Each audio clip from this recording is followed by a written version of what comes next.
பார்த்தீங்கன்னா நம்ம customer ready பண்ண கொடுத்துருக்கோம். இது ரெடி பண்ணுறதுக்கு முன்னாடி கஸ்டமர் வந்து பார்த்தீங்கன்னா சர்வீஸ் சென்டர் எடுத்துகிட்டு போயிருக்காரு.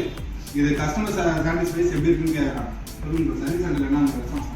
சர்வீஸ் சென்டரில் ஃபஸ்ட்டு போனால் செக் பண்ணி எடுத்தோன்னா டிஸ்பிளே போயிடுச்சுட்டாங்க. டிஸ்பிளேக்கு ஒரு டிஸ்பிளே சேஞ்ச் தான் பண்ணணும். ஒரு 28-29 ஆகும். அது என்ன ப்ராப்ளம் இல்லை, ஒயிட் ஸ்க்ரீன் தான் அவ்வளோதான். எடுத்தோன்னே இப்போ சென்னை கேஸில் அப்படி இல்லை. போனோன்னே என்ன பார்த்துட்டு தெளிவாக டீட்டெயிலாக எவ்வளோ நேரத்தில் பண்ணி கொடுத்தாங்க? எவ்வளோ ஆனஸ்டான ப்ரைஸில் பண்ணி கொடுத்தாங்களா இல்லை ஹெவி ப்ரைஸில் பண்ணி கொடுத்தாங்களா? அந்த ப்ரைஸ் பெஸ்ட் ப்ரைஸில் பண்ணி கொடுத்தாங்க. வித்தின் ஆஃப் அன் ஹவர்லேயே பண்ணி கொடுத்தாங்க. ஹாஃப் அன் ஹவர் பண்ணி கொடுத்தாங்க. ரேட்டிங் எப்படி ப்ரோ? 5.5 5 கொடுத்தாங்களா? Okay sir, thank you.